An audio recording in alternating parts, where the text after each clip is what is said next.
नमस्कार, आदर, अभिनंदन, आभार और बहुत बहुत स्वागत आप सभी का आपके अपने कार्यक्रम पर्यावरण दर्शन में।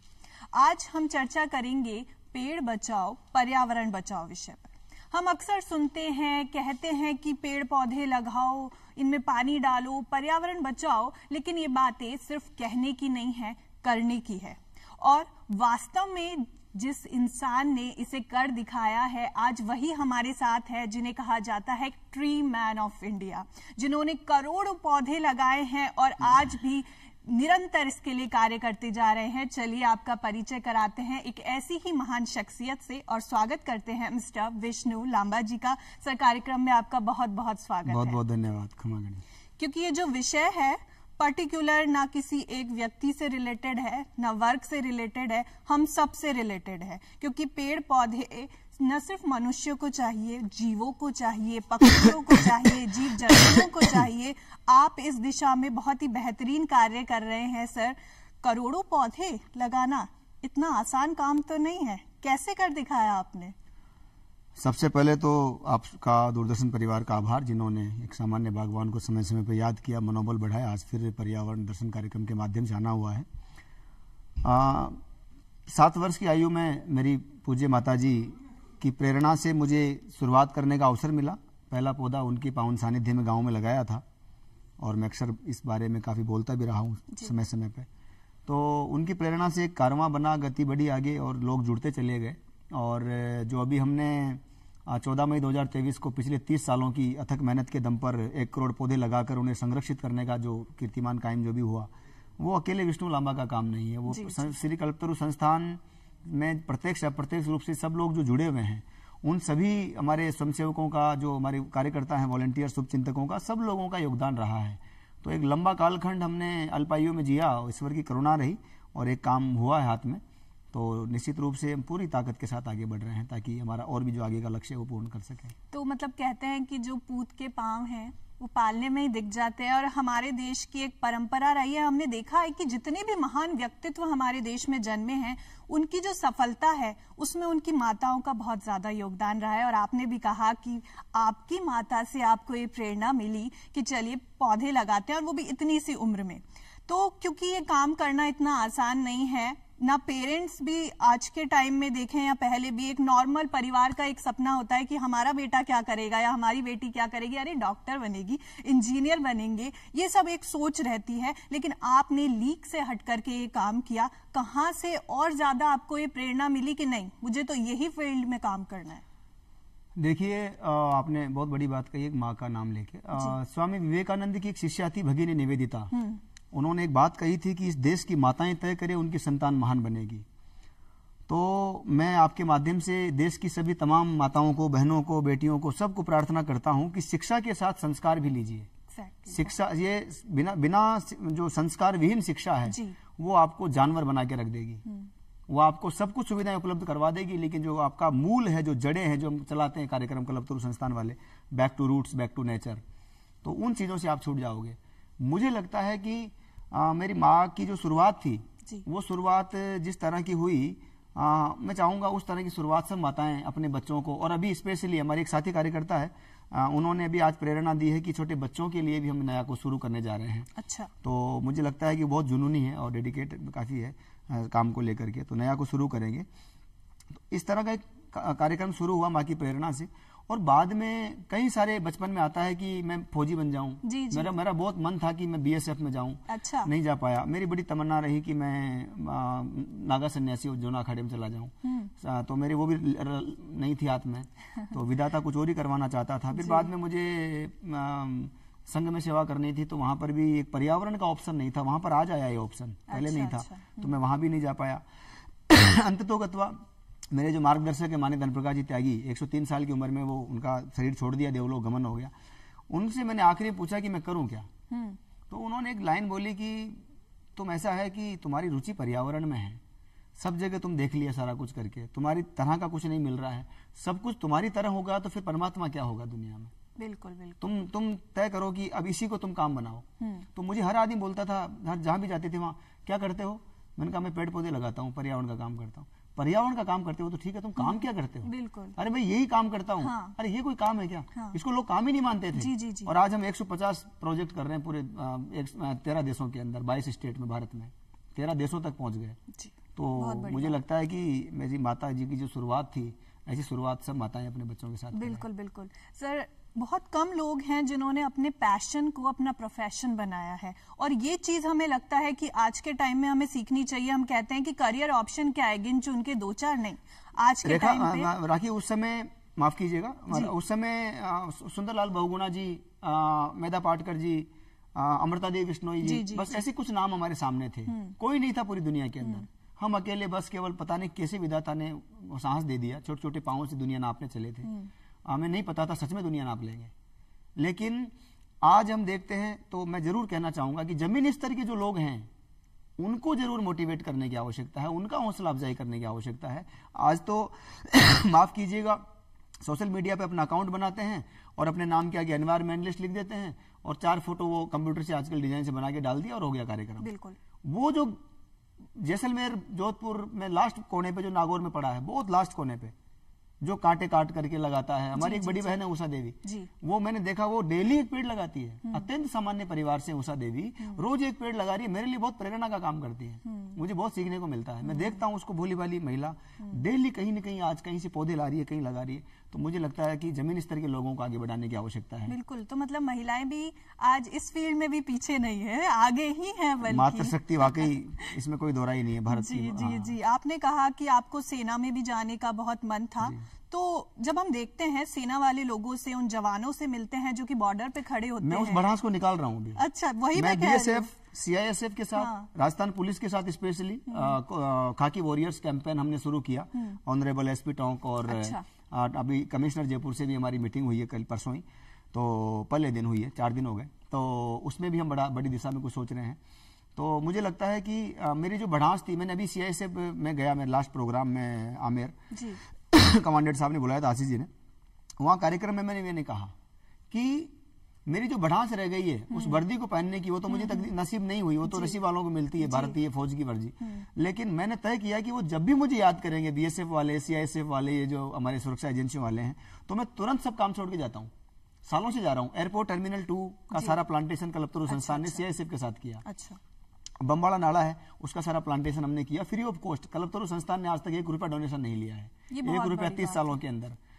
लेना पाप नहीं है, लेकिन हमने तय किया कि हम एक बार ये भी उदाहरण करके दिखाएंगे, और हमने करके दिखाया। और लेकिन यदि अब ले लें, सहयोग ले सकते हैं, ऐसा कुछ नहीं है, लेकिन हम लेंगे नहीं, हमने तय किया है। मुझे कौन रोक रहा है? मुझे बहुत लोग बोलते हैं आप शादी क्यों नहीं कर रहे हैं, शादी क्यों नहीं कर रहे। मैंने सोचा नहीं करूंगा। भगत सिंह ने कहा था कि आजादी मेरी दुल्हन है, आपके लिए अपने पेड़ पौधे हमारी दुल्हन है। क्या बात है। तो सर कहते हैं, तो जब हम पूछते हैं हमारे जवानों से, तो वो ये कहते हैं कि वतन पर फना होने के लिए इजाजत नहीं ली जाती, ये देश के लिए मोहब्बत है जनाब, पूछ कर नहीं की जाती। बहुत खूब। यही काम आप भी कर रहे हैं। जरूरी नहीं है कि सेना पे जाकर के वहां खड़े होना ही देश सेवा है। राखी, मैं एक चीज का जिक्र करना चाहूंगा। अंडमान की सेलुलर जेल में परम पूज्य वीर विनायक दामोदर सावरकर जब थे, और वहां पर एक उन्होंने बहुत दुखद घटना सुनी कि परिवार में ऐसा हो गया। और मदन लाल ढींगड़ा ने एक प्रश्न किया था कि जब सावरकर को देखा कि बेटा मर गया, ये हो गया, वो हो गया, परिवार में भाभी के साथ ये दुर्व्यवहार किया, लोगों ने निकाल दिया गया, तो उन्होंने एक शब्द कहा। मदन लाल ढींगड़ा ने पूछा कि आदमी, सावरकर जी, आदमी बलिदान के लिए कब तैयार होता है? सावरकर ने एक शब्द बोला था, वो मेरे लिए बहुत मायने रखता है। उन्होंने एक लाइन बोली, जब ठान ले तभी। बिल्कुल। आपको ये तुरंत सडन तय करना है कि इस देश, धर्म और समाज के साथ समझौता नहीं कर सकते। ये दुनिया इधर की इधर हो जाए, किसी को भी कुछ भी करने के लिए तैयार है, लेकिन इस देश और धर्म समाज के साथ समझौता नहीं होने देंगे। बिल्कुल। तो हमने तय किया कि मन में बड़ी तमन्ना रह गई, बहुत मलाल रह गया कि कभी BSF में नहीं जा पाए, फौज में, आर्मी, भारतीय सेना में नहीं जा पाए। उनके बीच जाकर के उस बढ़ास को निकाल रहे हैं। देखो, ऐसा रहा कि समाज सेवा के हजारों तरीके हैं। भारत की सेवा के लिए हजारों तरीके हैं। आप भी एक सेवा कर रहे हैं, कोई पुलिस में, कोई फौज में, कोई किसी और तरीके से, कोई डॉक्टर बनके, कोई वकील बनके, और आप भी कानून से जुड़े हुए हैं। लेकिन हमने पर्यावरण चुना है। हजारों सेवाओं का माध्यम है, ईश्वर ने दिया है। हमने पर्यावरण चुना है और हम पूरी ईमानदारी के साथ में अपने छोटे छोटे कदमों से पूरी दुनिया में और हमें ये लगता है कि कुछ स्पेशल करने की जरूरत नहीं है। अगर हर आदमी अपना जो काम जो उसे करना है उसे ठीक से कर लिया ना, अपनी सेवा अपने हमने कोई स्पेशल नहीं किया। पौधा लगाना, पर्यावरण बचाना, पशु पक्षियों की सेवा। लोग मानते हैं कि कल्पतरु संस्थान ने 20 साल पहले परिंदा अभियान शुरू किया था, आज हजारों लाखों लोग दुनिया में लगा रहे हैं। नहीं, हमारे दादी को हमने बचपन में देखा, तब हमने शुरू नहीं किया। हमने नहीं किया है वो हमारे बाप दादा, जो भारत की महान जो सनातन परंपराएं हैं, उसमें ये पशु पक्षी पेड़ पौधे सब परमात्मा का रूप है, सब पूजनीय है, सम्माननीय है, हमारी परंपराओं का हिस्सा रहा है। पहली रोटी गाय की, दूसरी कुत्ते की, ये वो अतिथि आ जाए, कोई घर पे पागल आ जाए, अपाहिज आ जाए, कोई फकीर आ जाए, कोई सन्यासी साधु आ जाए, ये हमारी परंपराओं का हिस्सा रहा है। अभी सो कॉल्ड एजुकेटेड जो पीढ़ी है, जिसको पिज्जा बर्गर में दुनिया नजर आती सड़ी हुई रोटियों में, उनके साथ मेरा निवेदन है कि थोड़ा सा बैक टू रूट्स, अपने गांव जाइए, बुजुर्गों के पास बैठिए, उन चेहरों को देखिए, वो चेहरे सदियां कह रहे हैं, वो पल में सदियां कह रहे हैं। उनको देखिए, महसूस कीजिए। मैं जाता हूँ गाँवों के अंदर, बहुत मैं कोशिश करता हूँ, जहां भी जाता हूँ मैं कोशिश करता हूँ अपने आप को बांट दूं इस देश के लिए, जमाने के लिए, और वही लगे हुए हैं कोशिश में। बिल्कुल सर, बिल्कुल आप कर रहे हैं। हम देख रहे हैं कि आज पेड़ों को बचाने की बात हो रही है, पर्यावरण बचाने की बात हो रही है, पेड़ बचा रहे हैं चलिए, लेकिन हम देख रहे हैं दूसरी साइड शहरीकरण के नाम पे, सो कॉल्ड विकास के नाम पे, क्योंकि वो भी जरूरी है, ये भी कहा जाता है कि नहीं ऐसे थोड़ी, हमें भी तो आगे जाना है। आज 5वीं विश्व की सबसे बड़ी अर्थव्यवस्था है और हमें तो टॉप पे आना है, तो विकास जरूरी है। लेकिन विकास का और पर्यावरण संतुलन का, इसमें बैलेंस होना बहुत ज्यादा जरूरी है। प्रकृति और विकास जी दोनों को साथ लेकर चलेंगे तो कोई समस्या नहीं है। जो आप प्रकृति से ले रहे हैं, इस धरती से ले रहे हैं, उसको आपको रिटर्न करना पड़ेगा। अगर आप वो कर रहे हैं तो ठीक है। आप समाज में देख रहे हैं, देश में, पूरे देश में, दुनिया में जहां भी मैं जा रहा हूं, देख रहा हूं हर जगह, दूसरी कंट्री में जहां भी जाने का मौका मिला वहां भी देखा, कुछ एक जगहों को छोड़कर ज्यादातर लोग, थोड़ा सा भी जागरूकता की आवश्यकता है। आप आरटीआई के डाटा मेरे पास मौजूद हैं, कहां पर इतने पेड़ काट दिए गए जितने हमने लगाए नहीं। जी। हमने पर्यावरण के लिए, पेड़ पौधों के लिए अपनी हंसती खेलती जिंदगी बर्बाद कर दी, माँ बाप, संसार, परिवार सबको छोड़ दिया।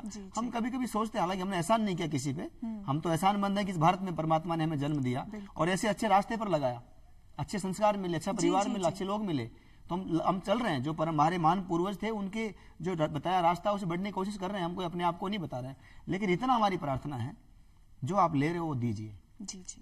आपने एयरपोर्ट बना, वहां पर एक प्लांटेशन हुआ बड़े पैमाने पर, उस समय किया, अभी की बात नहीं कर रहा हूं, अभी तो हमने विरोध भी किया, एक दिन पेड़ उन्होंने पार्किंग के नाम पर काट दिए, तो आपने देखा होगा। सीआईएसएफ लाइन बम्बाला में, सीआईएसएफ ने लगाया बम्बाला में, तो सीआईएसएफ का काम वाकई, ये लोग जो करते हैं, बीएसएफ वाले, सीआईएसएफ वाले, आर्मी वाले, इनके काम वाकई प्रेरणादायक है लोगों के लिए। एक पेड़ भी अगर सूख गया, मैंने हमेशा देखा है, वो लोग उसको लगाते हैं वापस, उसकी ड्यूटी देते हैं।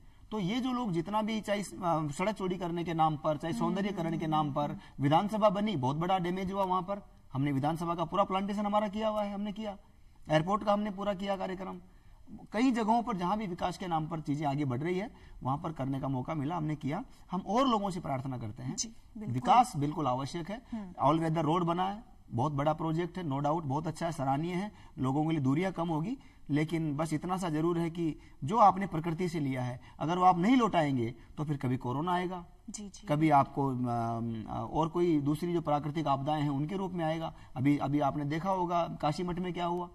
तो इस तरह से मुझे लगता है कि प्रकृति और विकास दोनों को साथ लेकर चलोगे तो निश्चित रूप से विकास भी होगा और हम लोग इस धरती से जो ले रहे हैं उसको भी दे पाएंगे। ठीक है, मतलब विकास भी करेंगे और पेड़ों की बलि हम कदापि नहीं देंगे। सर, हाँ, देख रहे हैं कि राज्यसभा से संतोष कुमार जी आपके साथ जुड़े, उन्होंने भी लक्ष्य तय किया कि नहीं, हमें इतने पेड़ लगाने हैं। वो हमारे साउथ के सुपरस्टार प्रभास जी भी आपके साथ जुड़े हैं, तो मतलब काफी सहयोग आपको मिल रहा है। कौन से प्रोजेक्ट पे आप काम कर रहे हैं? देखिए, माननीय संतोष कुमार जी बहुत ही जुनूनी नेता हैं और नेता कम समाज सेवी ज्यादा हैं। जी। तो हमें वैसे ही नेता चाहिए जो समाज सेवी हो। तो संतोष कुमार जी का बड़प्पन है, मेरे जैसे सामान्य कार्यकर्ता को उन्होंने याद किया, और अल्लू अर्जुन, प्रभास और भी दूसरे रामचरण जी, सब लोग जुड़े हुए हैं, काफी लोग जुड़े हैं उनके साथ में, और भी लोग अभी आए, सचिन तेंदुलकर साहब भी एक दिन आके पेड़ लगा के गए। तो ये सब चीजें होती चली जा रही हैं और बहुत बड़ा प्रोजेक्ट वो लेकर के चल रहे हैं। तो उसमें एक वो उनका बहुत बड़ा जो कार्यक्रम है, उसमें छोटा सा 4 कदम चलने का हमें भी उन्होंने अवसर प्रदान किया। पिछली बार 1 लाख पेड़ उन्होंने कहा कि राजस्थान चैप्टर भी ग्रीन इंडिया चैलेंज का शुरू होना चाहिए, तो उसकी घोषणा उन्होंने की है। मुझे लगता है कि हम जल्दी यहाँ भी शुरू करेंगे और वहाँ जो जंगल लग रहे हैं वो भी प्रेरणादायक है। मुझे लगता है ये चीज बहुत ज्यादा जरूरी है। हम एड्स देखते हैं कि कोई सुपरस्टार है, अगर वो किसी बात को कह देता है, पब्लिक तुरंत उससे बहुत ज्यादा प्रभावित हो जाती है। हाँ। लेकिन अभी देखिए, ये तो बात कर रहे हैं भारतीय फिल्म उद्योग जो हमारा बॉलीवुड जिसको बोलते हैं मुंबई वाला।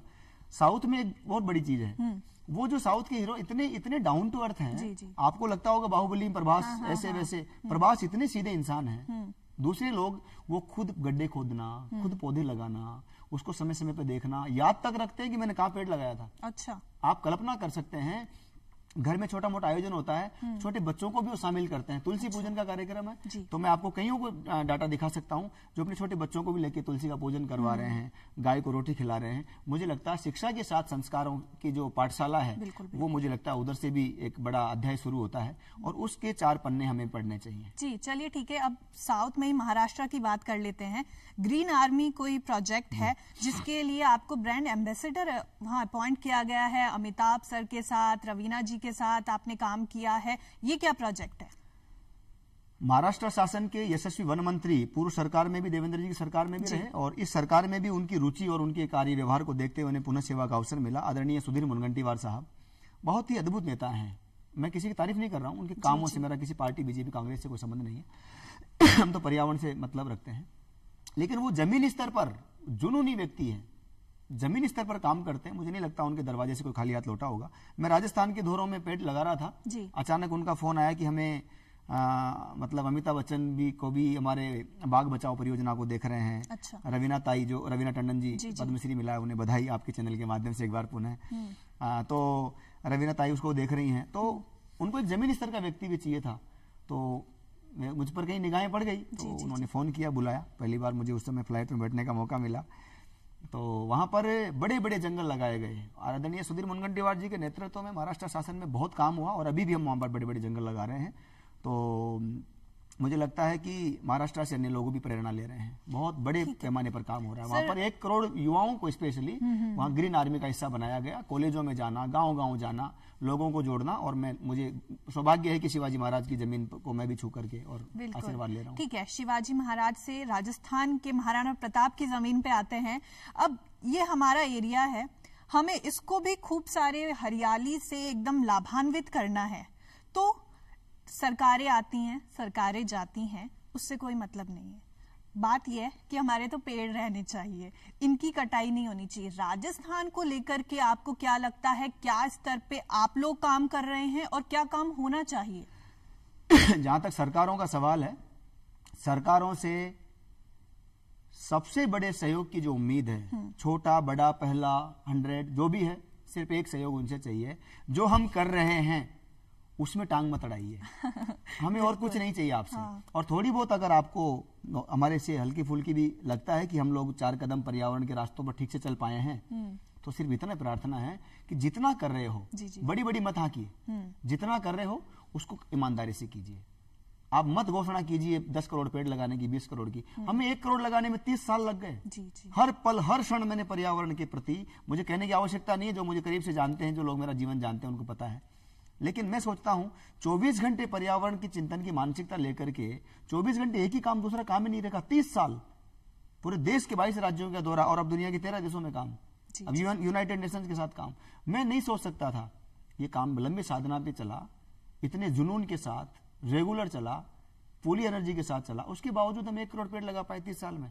और अब हमारा टारगेट जो है वो आगे कैसे पूरा होगा वो तो ठीक है, अब तो साधन संसाधन चीजें और हो गई है। लेकिन मेरी प्रार्थना है सरकारों से कि सरकारें आती जाती रहती हैं, पार्टियां बनती बिगड़ती रहती है। पूज्य अटल जी का एक डायलॉग है जो मुझे याद आ रहा है, माफ कीजिएगा। तो मुझे सिर्फ इतनी प्रार्थना है कि राजस्थान में नई सरकार का आगमन हुआ है, जो भी हमारे जिम्मेदार आने वाले हैं, जो भी नेतृत्व करता है, फॉरेस्ट हो चाहे वो उद्योग हो, स्पेशली उद्योग की जिम्मेदारी है कि CSR नहीं हो रहा है जिम्मेदारी से। रिको इंडस्ट्री एरिया जो हम देखते हैं पूरा एकदम माहौल बहुत खराब है, सड़ा हुआ है, बदबू मार रहा है, बहुत बुरी कंडीशन है। मैंने पूरा रिकॉर्ड करवाया है, तो मैंने हमें पूरे पता जयपुर है में कि आप वो रिकॉर्ड जैसे करवाया लोग है। चेंज और करेंगे। हम लोग कोशिश कर रहे हैं। आपको आश्चर्य होगा, शायद हम पहले व्यक्ति हैं। हमने पूरा रिकॉर्ड करवाया है वर्तमान स्थिति को, ताकि कोई प्रश्न खड़ा ना करे कि नहीं हमारे यहाँ तो ऐसा है। तो रिको की भी जिम्मेदारी है कि जो उसके अंतर्गत आने वाली औद्योगिक कंपनियां हैं संस्थाएं हैं उनको अनुरोध करें कि अपना जो सामाजिक उत्तरदायित्व है उसको पूरा करने के लिए 2 कदम आगे बढ़ाएं। और निश्चित रूप से श्री कल्पतरु संस्थान उनके साथ खड़ा रहेगा। और सरकारों के साथ भी जहां भी उनको हमारे सहयोग की आवश्यकता पड़ेगी, हमें तो सरकारों के सहयोग की आवश्यकता नहीं कभी रही, और जब कभी रही हो तो उन्होंने दिया नहीं, तो इसलिए हमें तो आवश्यकता नहीं है।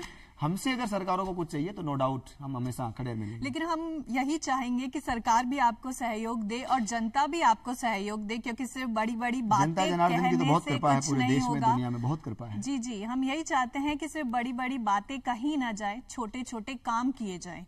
आज आपको मिल करके आपकी टीम के साथ आपने करोड़ों पौधे लगाए, लेकिन आज हम देख रहे हैं कि भारत की जनसंख्या विश्व में सबसे ज्यादा हो चुकी है।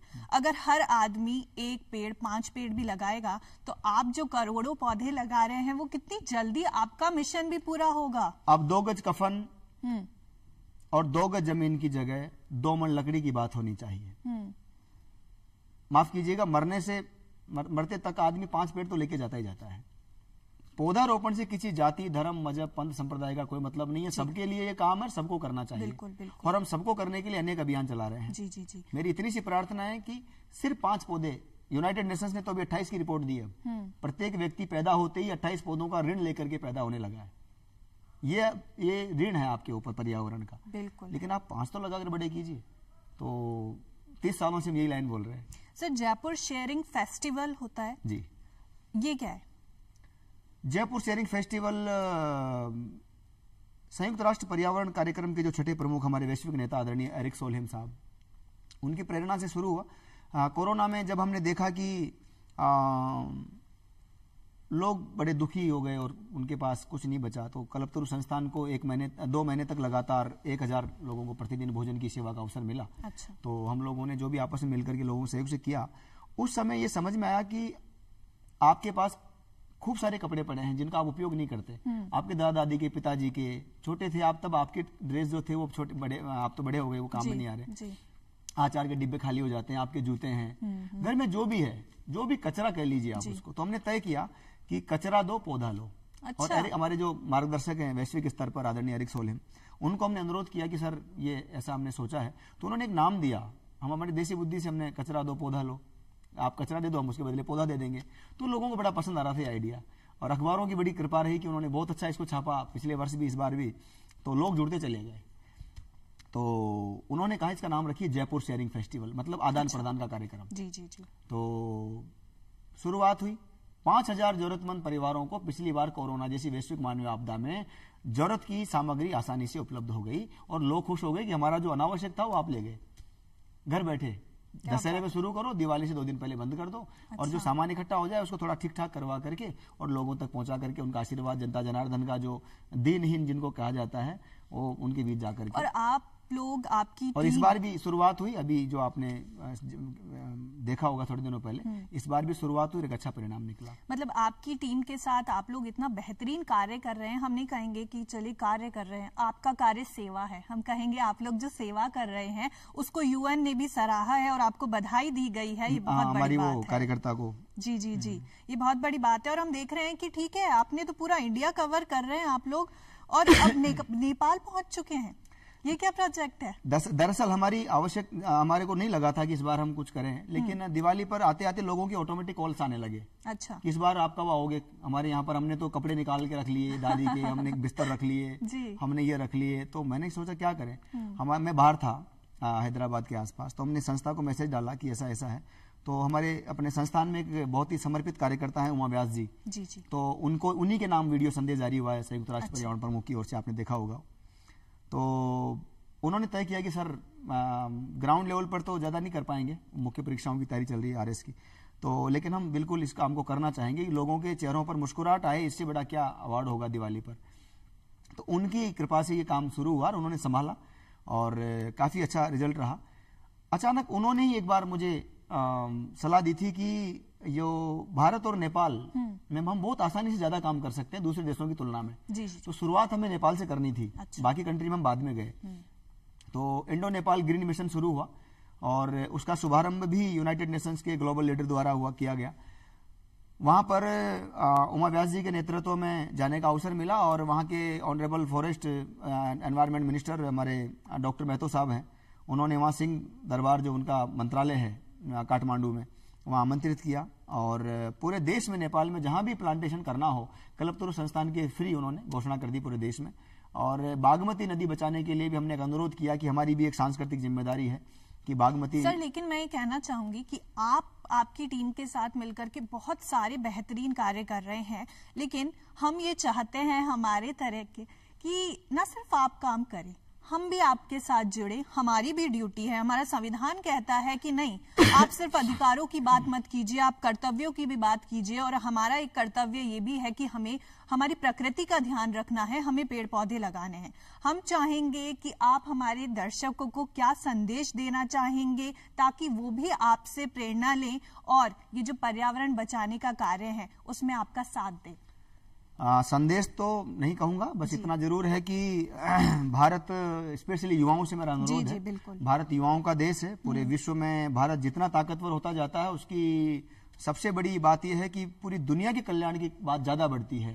तो भारत का ताकतवर होना विश्व की श्रेष्ठ सेवा की गारंटी है और युवाओं का देश है, इसलिए युवाओं की ज्यादा जिम्मेदारी। और मैं सबसे अनुरोध करता हूं, आप घर पे दुनिया के किसी भी कोने में हो, भारत के नहीं, दुनिया के किसी भी कोने में हो, आप पेड़ नहीं लगा पा रहे हैं, श्री कल्पतरु संस्थान की वेबसाइट पर जाइए और वहां पर वृक्ष गोद योजना एक कार्यक्रम है, उसमें अपना आप नाम डाल दीजिए कि मेरा इस तारीख को जन्मदिन है, मैं नहीं लगा पा रहा हूं।